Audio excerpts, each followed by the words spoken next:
As part of my recent trip to Italy, I stopped in at Dallara, which is a company that will be pretty well known to anyone who knows motoring or motorsport. Company founder Gianpaolo Dallara started his career, like many of the guys at a different brand. He started his engineering exploits at Lamborghini and was instrumental in the creation of the Miura, which many people will consider the very first supercar. His heart, of course, lay with motorsport, and this little single-seater or sports prototype, the white car, was the very first that the company made. Stayed in the motorsport arena and helped build cars such as that Fiat X19, which is a silhouette racer. Dallara was already concentrating on aerodynamics. You can see the car's got a deep front splitter, wider rear fenders, and a massive rear wing. The company has also worked with other mainstream manufacturers in their motorsport exploits, such as Lancia, and you can see two endurance races back there. The Martini car is very well known to anyone who's ever followed Le Mans, LC2 I think it's called. And we'll go up into the showcase and show you some other cars.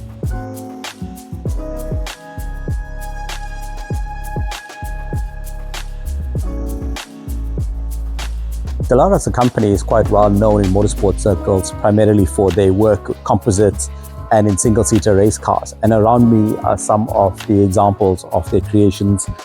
This is the first ever carbon composite F3 car, which was built in 1985.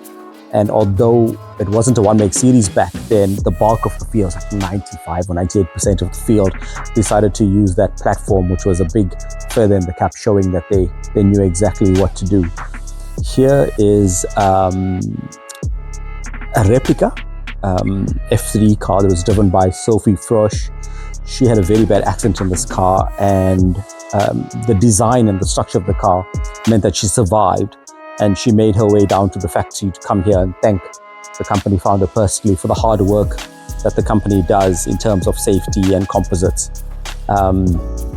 Older gen Formula cars from one make series over there, and in the back you can see the GP2 car that used to run many years ago, also a one make series.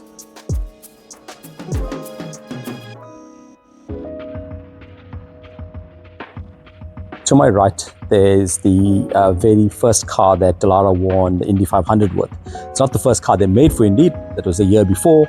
This was a car that Eddie Cheever convinced the company founder to build for free, and then he went out and raced it and won that race. And Dallara has been linked with IndyCar since the sort of late 90s. Next to me, you see a later gen car. And then on the far side is the current gen car, the blue and black car, which is Indy is now one make series. So the entire series uses just that same platform with either Honda or Chevrolet power. We'll go up and look at some of the more recent creations at the back up there in a sec.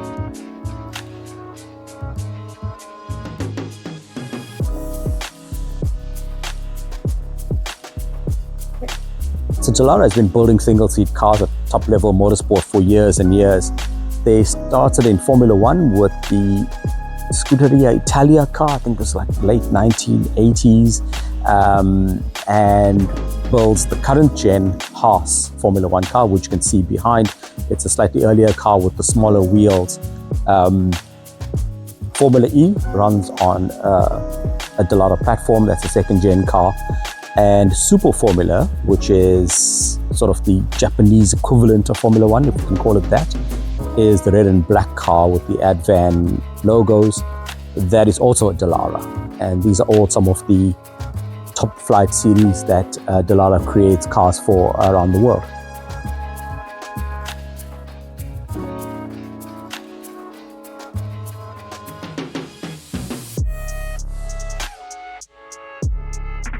Dallara doesn't just compete in single-seater series, they compete in different series around the world.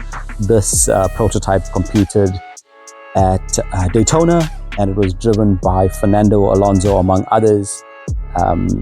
Wayne Taylor's son, Jordan, or one of the Taylors, who also drove that car with Alonso. And of course, there's that NASCAR, the Garage 55 car that competed at Le Mans a few years ago. That was quite a hit with the fans.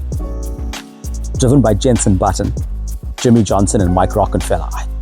That was, it was an exercise to show that NASCAR could compete at the level, at these top, at the top level with endurance races, and they did. I don't think they finished that race. I don't recall exactly. And of course, at the yellow car behind me is the very first Dallara road car ever made. It was essentially a birthday present to Gianpaolo Dallara, who had been building cars for decades and decades. And eventually, just before he turned 80, he wanted a car that carried his own name. So it has a lot of the know-how and the expertise. It's a carbon fiber monocoque. It has a lot of aero underneath, and not completely visible to the naked eye. And it weighs 850 kgs and it has 300 kilowatts, which makes an absolute rocket ship on the road. And in the corner is a KTM crossbow, and the monocoques for those were built as well by Dallara.